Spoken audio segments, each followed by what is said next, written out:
A Ordem dos Advogados do Brasil, Seção São Paulo, pelo seu presidente, Dr. Marcos da Costa, através do seu Departamento de Cultura e Eventos, coordenada pelo Dr. Humberto Durso, tem a grata satisfação de receber mais uma vez aqui nesta casa o Dr. Luiz Edmundo Marrei Wint, que irá proferir palestra sobre o tema Mandado de Segurança.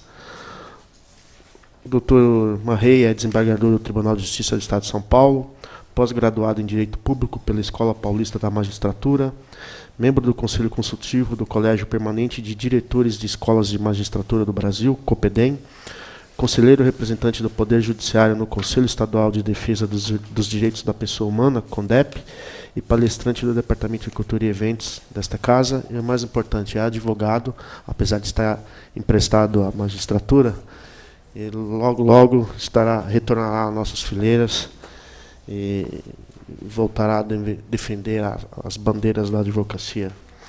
Nós vamos falar sobre a Lei 12.016, que substituiu a Lei 1.533 depois de 58 anos. Será que essa modificação legislativa se deu em benefício do cidadão? Nós vamos tentar ver se isso é verdade. Mas é bom passar um pouquinho antes pela história, para ver onde nasceu o mandado de segurança, em que circunstâncias ele veio a ser um remédio heróico, né, como é chamado. E a gente pode apontar lá para as ordenações filipinas de 1603, com os nomes de segurança, forais e amparo, como medidas processuais tendentes à defesa dos direitos individuais, a partir das quais nasceria o mandado de segurança. Entre nós, professor André Ramos Tavares, ele diz que, originariamente, confunde-se o mandado de segurança com o habeas corpus, visto que esse foi um instrumento processual utilizado para alcançar a defesa de direitos, ainda que não fossem ligados à liberdade de locomoção. Assim, desde a Constituição de 1891, o habeas corpus foi utilizado amplamente, nele se acumulando as tutelas promovidas hoje pelos distintos institutos. Foi somente na Constituição de 34 que o mandado de segurança é previsto como medida específica. Em 1937, com a instalação do Estado Novo, a Carta Constitucional então outorgada não o prevê, se referindo apenas ao habeas corpus. Mas o Decreto-Lei número 6, de 16 de 11 de 37, o reafirma, estabelece novamente o mandado de segurança. O Código de 39 acolhe o mandado de segurança, considerando um processo especial e disciplina no artigo 319. Contudo, entre 37 e 39, o chamado remédio heróico tem sua amplitude limitada, para dele excluir os atos do presidente da República, ministro de Estado, governadores e interventores. Em 46, ele volta a ser previsto na Constituição e se manteve nessa condição por todas as constituições que sucederam de 46. Então, apesar de ter um status constitucional, os governos de plantão sempre procuraram limitar a concessão do mandado de segurança, principalmente na área tributária, e o fizeram através de legislação paralela. Aquela história, direito líquido certo, mandado de segurança, contrato, mas não contra mim. Contra mim você não pode, como lá atrás não podia para atos do presidente da República, isso vai se renovando ao longo do tempo, em qualquer regime. Não pensem que porque lá atrás, na década de 60, foi a ditadura não permitia isso. Conversa. Atualmente, na plena democracia, existe legislação paralela que não permite que você adote o mandado de segurança, não dê liminar em mandado de segurança. De forma que é uma tônica. Isso sempre aconteceu e eu acho que vai sempre acontecer, porque os governantes de plantão não querem ter virado contra si uma medida rápida, uma medida forte que restabelece direitos que eles costumam, via de regra, suprimir das pessoas. para impedir a liberação de bens advindos do exterior. Lei 2410 de 55. 64, nós temos mais duas leis, a 4348 e a 4357, uma fixando a validade da liminar em 90 dias, prorrogável por mais de 30 dias se houver prova de acúmulo de processo no juízo. Que isso daqui é brincadeira, né? Você teria que provar, para a tua liminar durar mais de 30 dias, que o cartório, que o juízo estava assoberbado, que tinha processos demais. E que critério se usava para isso? O de distribuição, o do juiz ser mais lento, enfim. São empecilhos que se colocam para não concessão de liminares ou da própria segurança. A outra vedava a concessão de medida de urgência para hipótese de reclassificação ou equiparação de servidores, bem como a concessão de aumento ou extensão de vantagens pecuniárias. Isso ainda perdura. Hoje você não pode, pelo menos pelo que está escrito, ou por legislação paralela, ou no próprio corpo do da lei de mandado de segurança, conceder uma liminar para reclassificar um funcionário ou para mandar pagar uma vantagem que não está sendo paga. E a conversa, vamos dizer, a colocação, e eu estou tentando formar uma outra ideia para ver se eu consigo me convencer que é possível, porque meus colegas no tribunal, alguns seguem isso à risca.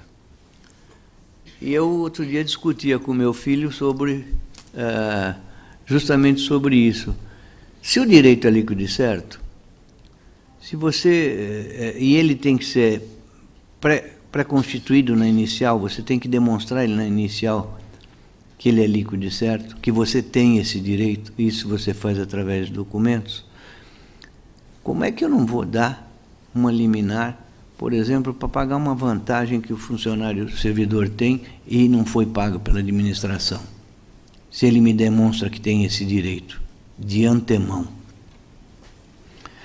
Aí meu filho ponderou comigo e falou, não, mas pai, se for diferente, você quebra o orçamento. Porque o Estado, o ente público, tem um orçamento e tem que cumprir esse orçamento. Se receber ordens para fazer alguma coisa fora do orçamento, acabaria tendo um déficit ou problemas de caixa.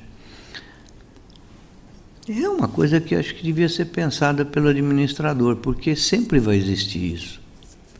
E que adianta eu ter um direito líquido e certo se, na fim das contas, ele de plano não pode me ser garantido? Então, para mim, até que eu me convença, ou me convençam do contrário, eu continuo dando liminares quando o direito está estampado, e mesmo que seja contra essas disposições da lei, até porque, até agora, entendo que essas vedações são inconstitucionais. Lei 5021 de 66 vedou a concessão de liminares cujo objeto fosse o pagamento de vencimentos e vantagens pecuniárias. É o que nós acabei de falar, mas havia uma lei específica em 1966 a respeito. A Lei 7969 de 89 estendeu a limitação temporal dos efeitos da liminar e o efeito suspensivo do recurso interposto contra a sentença concessiva de segurança, da Lei 4348 de 64. E estendeu isso às demais medidas cautelares. Então, proibiu-se aqui, por essa lei, também que não só no mandado de segurança você poderia conceder liminar, ou ela teria um prazo de validade, mas também a medidas cautelares que pudessem ser propostas. Qual seria a diferença que a gente poderia dizer da medida cautelar e do mandado de segurança? O mandado de segurança, você tem que provar o seu direito líquido e certo na inicial, é uma medida que você pode, e geralmente você interpõe, impetra contra a pessoa física da autoridade. E as medidas cautelares você pode propor contra pessoas jurídicas, contra o próprio Estado, através de suas autarquias, fundações, mas não especificamente contra a pessoa física da autoridade. O mandado de segurança não se propõe contra o Estado ente, se propõe contra o diretor, delegado regional tributário, se propõe contra o juiz de direito, se propõe contra ato do prefeito, sempre pessoa física. Como eu dizia,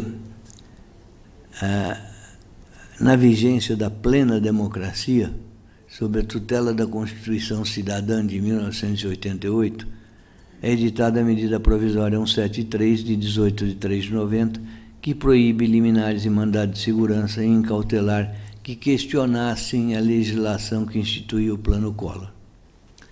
Os senhores devem lembrar, aqueles que vivenciaram esse tempo, que a salvação das pessoas naquele momento no Plano Collor foi o judiciário, através de mandados de segurança e de liminares, que mandavam devolver o dinheiro que foi apreendido pela brincadeira então feita. Então, e nós estávamos na plena democracia. E hoje ainda existem, como já disse, eu estou sendo repetitivo, mas proibições para concessão de liminares. Bom, a natureza jurídica do mandado de segurança é tida pela doutrina majoritária como sendo uma ação judicial de cunho mandamental, ordem, havendo opiniões como a de Sidu, que considera ser constitutiva essa decisão, reputada a ordem mera decorrência do direito constituído pela ação.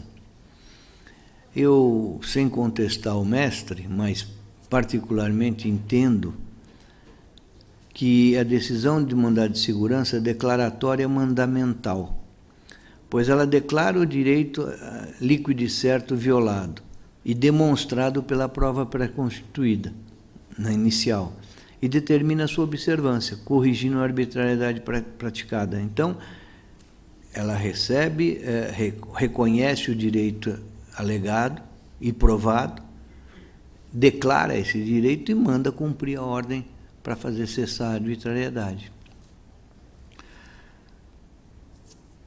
Mandado de segurança pode ser preventivo ou repressivo. Preventivo quando há ameaça de lesão a direito, e reparativo ou repressivo nas situações quando o ato legal já houvesse consumado. Pode ser exercido de forma individual ou coletiva.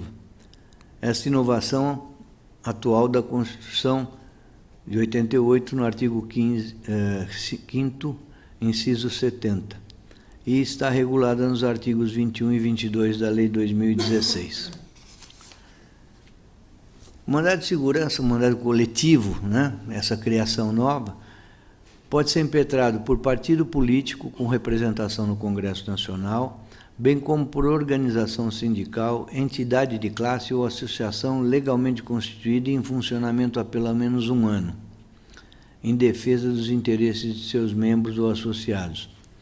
Busca a proteção aos direitos coletivos e individuais homogêneos, sendo fundamental a pertinência temática. A legitimação dá-se por substituição processual, que é a legitimação extraordinária, em que se pleiteia direito alheio em nome próprio. Condição de procedibilidade é que haja ameaça ou ofensa a um direito líquido e certo praticado com ilegalidade ou abuso de poder por autoridade pública, ou a ela equiparada, e que não seja tutelável por habeas corpus ou habeas data. E o que vem ser direito líquido e certo? Na definição do professor Eli Lopes Meirelles, que eu mais aprecio, é o que se apresenta manifesto na sua existência, delimitado na sua extensão e apto a ser exercitado no momento da impetração. O que se entende por isso é que o direito líquido e certo é aquele comprovado de plano,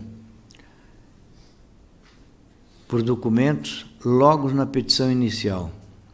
No mandado de segurança não se admite prova, outro tipo de prova que não a documental, e os documentos devem ser apresentados junto com a petição. Disse assim que a prova é pré-constituída. Dessa forma, não se admite dilação probatória no mandado de segurança.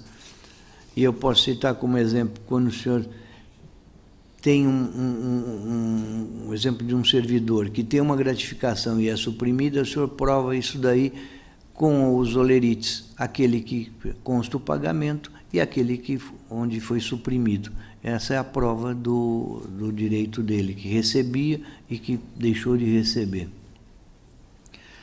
Há situações, no entanto, que o documento imprescindível à demonstração do direito se encontra em poder da autoridade pública ou de terceiro que se recusa a entregá-lo. Nesse caso, o impetrante pode solicitar ao juiz que determine a apresentação do documento. É a única exceção em que a prova não acompanha a inicial. E aqui a Lei 12.016 inovou, no parágrafo 1º do artigo 6º, inovou ao acrescentar o terceiro, pessoa estranha à causa, que poderá ser pessoa física ou jurídica, pública ou privada, sendo indiferente que a medida judicial, ou sendo indiferente para a medida judicial, as razões do documento estão em seu poder. O rito procedimental é próprio e célere em razão da sua natureza, ou seja, a proteção do direito líquido e certo. Além do rito, tem também prioridade de processamento e julgamento e admite o uso dos meios eletrônicos com autenticidade comprovada para impetração, notificação da autoridade impetrada e comunicação de concessão. O prazo para a impetração é decadencial e ocorre em 120 dias da ciência pelo interessado do ato tido por ilegal. Isso consta do artigo 23. O professor Cássio Scarpinella Bueno, na sua obra Mandado de Segurança, ao comentar o artigo 18 da Lei 1533, ou seja, da lei anterior, isto foi repetido na lei atual, afirma ser o prazo decadencial fixado inconstitucional, porque a Constituição de 88 não colocou qualquer restrição temporal. Não obstante tal posicionamento, a lei atual reiterou o prazo e a jurisprudência dos tribunais é amplamente majoritária no sentido da constitucionalidade, e o Supremo editou a súmula 632, que assevera: é constitucional lei que fixa o prazo de decadência para impetração de mandado de segurança.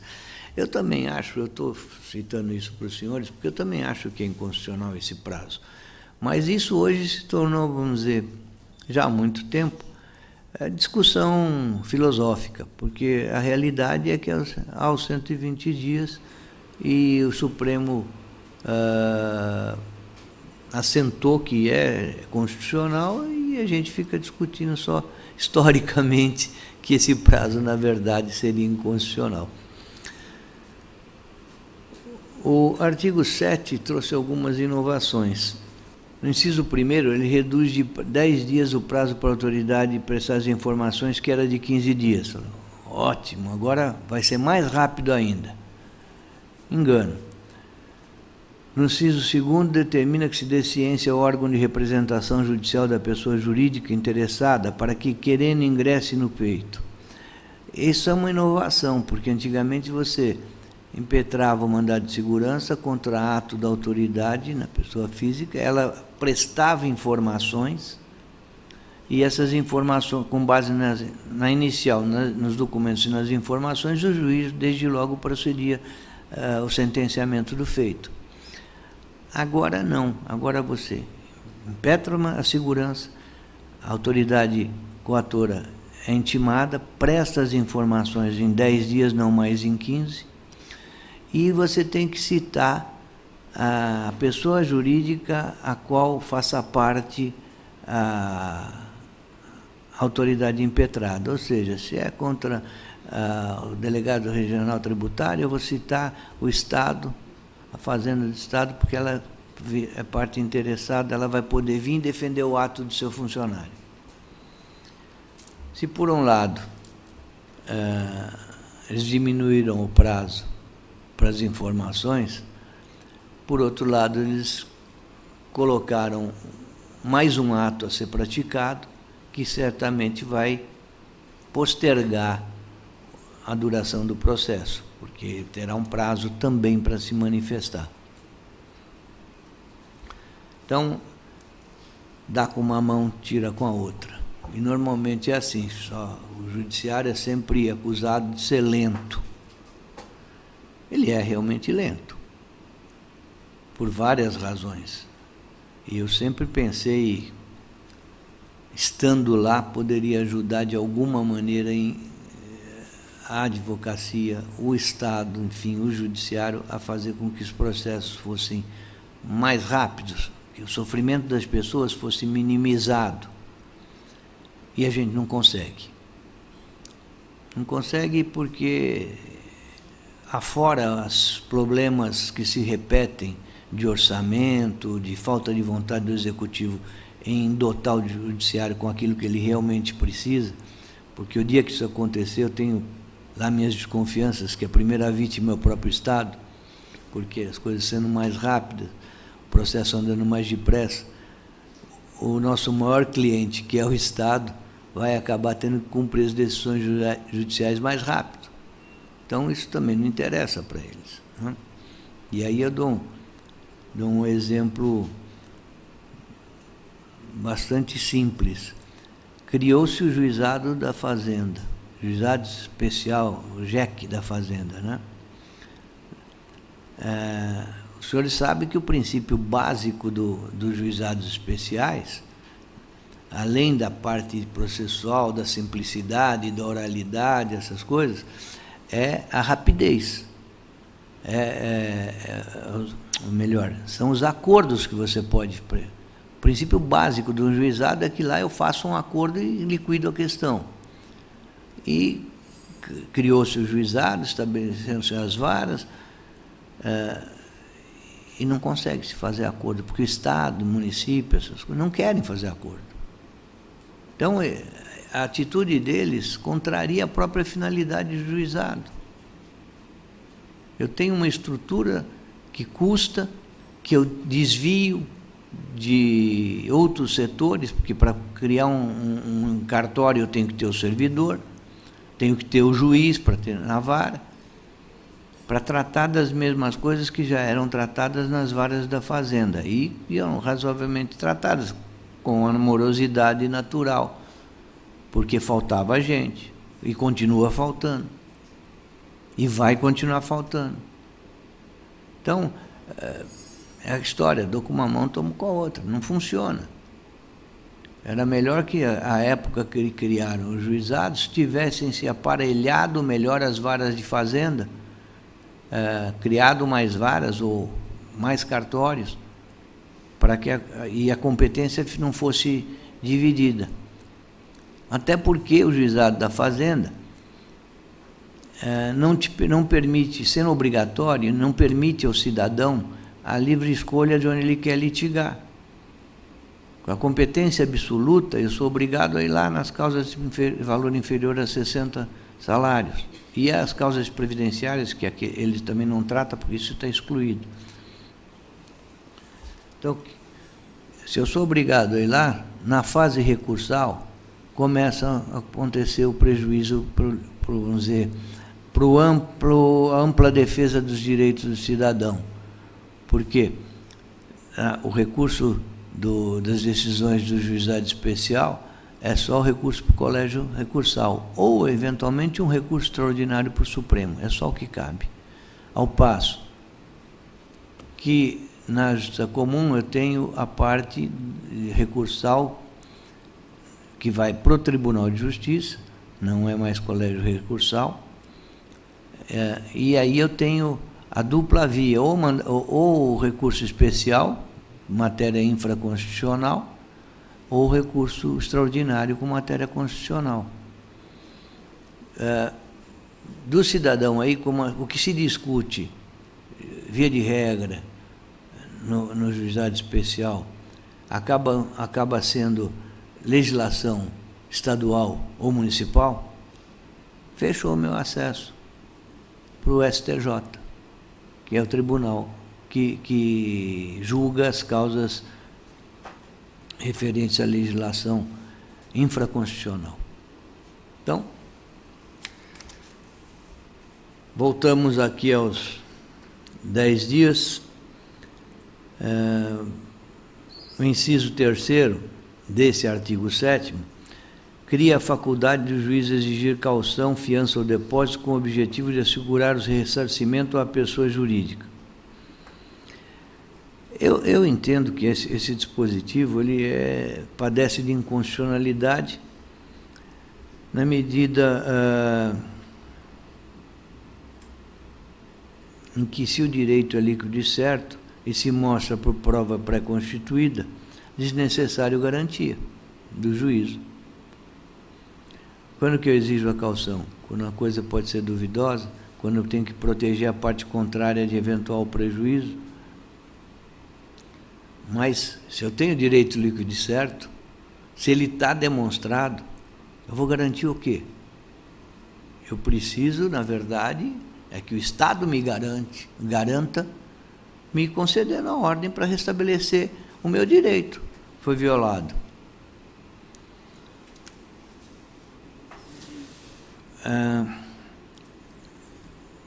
O parágrafo 1º do artigo 7º traz expressamente o cabimento do agravo de instrumento da decisão que conceder ou denegar liminar, o que não existia na lei anterior do mandado de segurança, e era motivo de polêmica na jurisprudência. Eu me lembro logo que eu fui nomeado, e os primeiros mandados de segurança que eu apreciei, fazendo pesquisa, problema do agravo de instrumento contra a medida que denegou liminar numa ação, era meio tormentoso. Uma boa parte do tribunal não admitia o uso do mandado de segurança contra liminar. Hoje, com a modificação, isso se pacificou, não tem mais o que discutir. Cabe, pronto. Agora que se discute outra coisa, cabe agravo regimental do despacho que no tribunal não concedeu algum tipo de liminar, antecipação de tutela e outros que tais. Tem uma boa parte que entende que não cabe. Parágrafo 2º estabelece que não será concedida liminar que tenha por objeto a compensação de créditos tributários, a entrega de mercadorias de bens provenientes do exterior, a reclassificação ou equiparação de servidores públicos, a concessão de aumento ou extensão de vantagens ou pagamentos de qualquer natureza. É o que nós falei até agora. Aquela legislação esparsa lá de trás, que veio ao longo do tempo, não pode eliminar até 90 dias, não, vou dar mais um pouquinho mais, se você provar que o juiz estava com muito processo, essas coisas todas, foi incorporada no mandado de segurança, na atual lei de mandado de segurança. Então, agora, lei nova, tudo novo, tem alguma coisa de novo? Não, tudo velho. Cataram tudo que estava ao redor e puseram no texto da lei. E essas previsões que eu acabei de citar, todas, são de uma flagrante inconstitucionalidade, destoando por completo da ordem constitucional e do modelo por ela criado por mandado de segurança. Comungam dessa opinião Cássio Scarpinella Bueno, Lúcia Vale Figueiredo, Eduardo Arruda Alvim e Vidal Serrano Júnior. E eu, porque eu estou bem acompanhado aqui, a minha sorte é essa, entendeu? Estou bem acompanhado com todos esses doutrinadores aqui, falando a mesma coisa. Com efeito, se observa da leitura dos incisos 35 e 69 do artigo 5º da Constituição, que a norma é de eficácia plena, não havendo qualquer tipo de restrição ao seu exercício, não tendo no texto magno se utilizado de expressões como nos termos da lei, ou observada a lei, ou ressalvado o disposto na lei. Então, a eficácia é imediata. Não dependeram o mandado de segurança, a sua permissibilidade constitucional, não condicionou-se nada, apenas que, sendo o direito líquido e certo, ele há de ser concedido. O artigo 3º, que não existia na lei anterior, diz que os efeitos da liminar persistirão até a prolação da sentença. Aqui, no caso de denegação da segurança, surge um probleminha.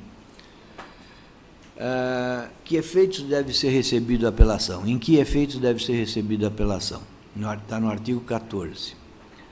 Uma vez que a lei especial não faz qualquer menção, fala em apelação, mas não faz menção aos efeitos que você deve receber. Se a apelação rege pelo Código de Processo Civil, é lá que nós vamos buscar os efeitos que a ela devem ser atribuídos. O artigo 520 diz que a apelação será recebida em seu efeito devolutivo e suspensivo, excepcionando os casos em que ela deverá ser recebida apenas no efeito devolutivo, e números clausos: homologar a divisão ou a demarcação, condenar a prestação de alimentos, decidir o processo cautelar, rejeitar liminarmente embargos de execução ou julgá-los improcedentes, julgar procedente o pedido de instituição de arbitragem, confirmar a antecipação dos efeitos da tutela. Nesses casos, só se recebe a apelação de uma sentença negativa de segurança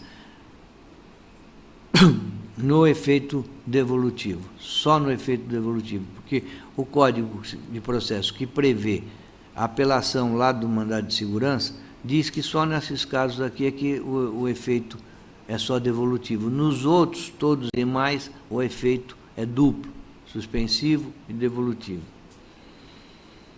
Então, nós fazendo uma interpretação sistemática e lógica, os efeitos da liminar concedida continuarão em vigor, porque a decisão proferida está suspensa e sem nenhuma eficácia. O efeito devolutivo, o suspensivo da apelação, está no nome. O que ele suspende? Ele suspende o cumprimento imediato da sentença.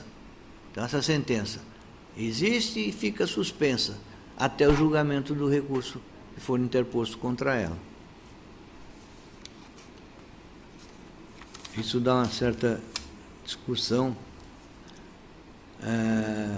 porque a Fazenda sempre postula a concessão do efeito suspensivo nas ações em que ela perde e a sentença é concessiva da segurança e existem decisões concedendo. Se bem que hoje, com a sistemática, é a redação do 558, se não me falha a memória, do CPC, você dá o efeito suspensivo por qualquer razão subjetiva que você entenda que deva dar. As circunstâncias, o perigo de dano, do cumprimento imediato daquela sentença, tudo é possível de ser dado com base no 558. Agora, na hipótese da concessão da segurança, a lei expressa em autorizar a execução provisória. Está lá no artigo 14, no parágrafo 3º. Então, eu impetrei uma segurança, o juiz reconheceu que eu tenho direito e eu posso executar essa sentença. Contra o que quer que seja. Pagamento de diferenças, reclassificação de funcionário, enfim. Aquilo que for pedido e que seria vedado por toda essa legislação paralela e hoje também incorporada aqui. E aí o recurso só é recebido da oficial, o recurso da Fazenda ou da autarquia, ele é recebido só no efeito devolutivo.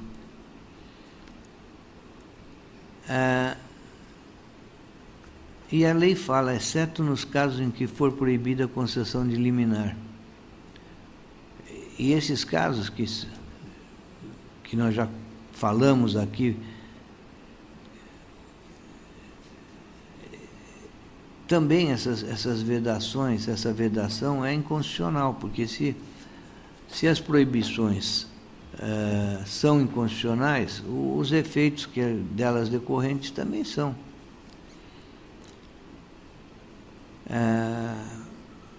O que acontece aqui na prática é que o Estado quer que você ganhe, mas ele não te entrega. Você ganha, mas não leva. E, então, são constitucionais essas improibições, consequentemente também o é da restrição. Então, vou repetir: em caso de recurso da sentença denegatória de segurança, o recurso, a falta de disciplina da própria lei, fica sujeito à aplicação das regras recursais do CPC, e, de acordo com o artigo 520, a apelação terá duplo efeito, suspensivo e devolutivo. Sim, se tiver concedida a liminar, essa vai perdurar até o julgamento final de segundo grau, uma vez que a sentença está suspensa.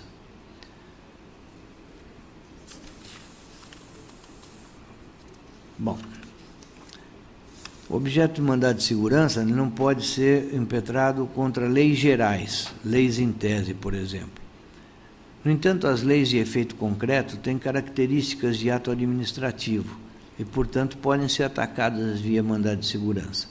E entende-se como leis de efeito concreto aquelas que trazem em si mesmas o resultado específico pretendido, tais como leis que aprovam planos de urbanização, as que fixam limites territoriais, as que criam municípios ou desmembram distritos, as que concedem isenções fiscais. Então, contra essas leis, é evidente que cabe o mandado de segurança. Não há no mandado de segurança a possibilidade da intervenção de terceiro. Isso está vedado taxativamente. Quais as formas de intervenção de terceiros? Denunciação da lide, assistência simples, amicus curiae. Agora, admite-se, obviamente, assistência litisconsorcial da pessoa jurídica da qual a autoridade seja parte, que acaba sendo obrigatório, porque lá no começo, quando você impetra a segurança, você tem que dar, o juiz manda dar ciência para a pessoa jurídica que o cidadão pertença.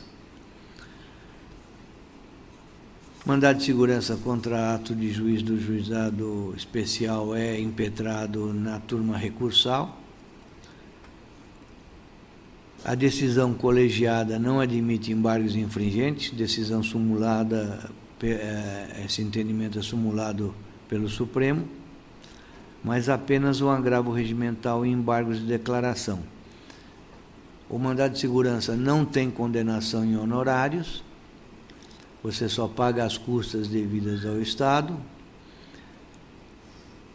Ele pode ser impetrado originariamente no segundo grau,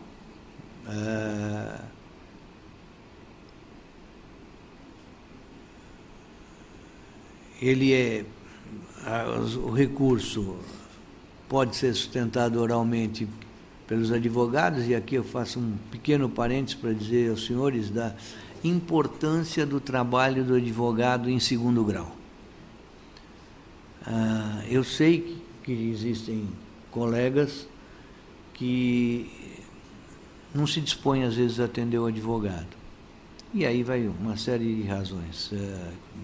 Não me cabe comentá-las, mas ainda que seja assim, que às vezes a porta seja fechada, é importante que os senhores acompanhem o trabalho no tribunal, façam sustentação oral, levem memoriais antes do julgamento, tentem falar, mostrar o ponto de vista que os senhores estão defendendo.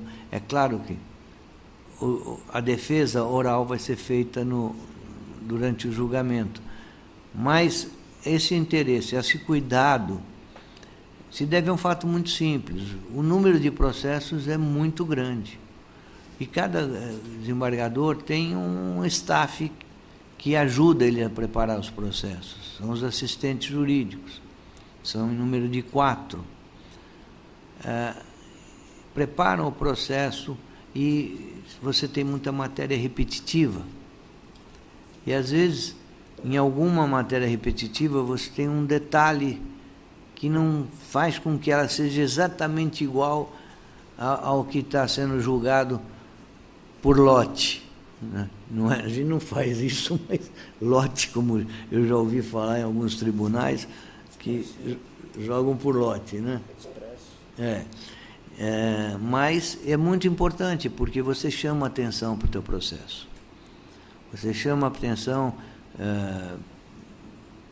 em decorrência de uma sustentação oral, em decorrência do memorial, e isso faz com que a atenção do julgador fique redobrada. Ele sabe que vai ter sustentação oral, ele vai se preparar melhor, ele vai olhar o voto dele e o memorial que você apresentou. Eu, pelo menos, faço isso. Pego o memorial e vejo como está o memorial e voto. Se acontecer alguma coisa que não está casando, a tese, o advogado defendeu a tese e tal, eu não acolho essa tese, tudo bem. Mas, às vezes, detalhes, fatos do processo, que são narrados no memorial, e se são importantes, fazem parte da prova, devem estar apreciados no voto. E, às vezes, nós somos humanos. Nós somos só auxiliares de Deus, entendeu? Mas não somos Deus ainda por uma questão, vamos dizer, política. Porque eles já sabem qual a diferença que existe entre o desembargador e o juiz, né? Vocês não sabem? Bom, o juiz pensa que é Deus. O desembargador tem certeza. Não é? Então, esse trabalho do advogado no tribunal é muito importante.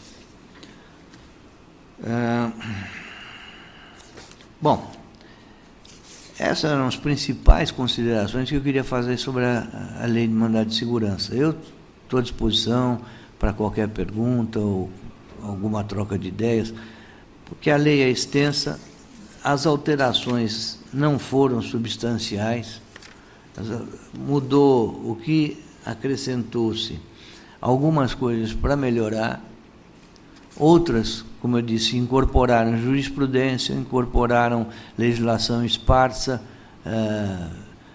talvez fazendo um trabalho de concentração de tudo que existia, meio perdido um aqui, outro ali, na lei de mandado de segurança. Então, fora os prazos, que mudou um aqui, outro ali, mas, essencialmente, não foi, a modificação não foi substancial. Acho a lei boa, como era 1533, que, por isso, vigiu por 58 anos. Precisava mudar? Eu acho que, na verdade, não, mas, já que mudou para alguma coisa que representa, depois de 58 anos, o que o judiciário decidia sobre ela, o que tinha de legislação esparsa influenciando ela, né? E puseram um liquidificador e fizeram uma torta nova. Bom, eu agradeço imensamente a atenção que vocês me deram, a presença de todos, é uma honra muito grande ver que uma quarta-feira, 9 horas da manhã, tanta gente, né?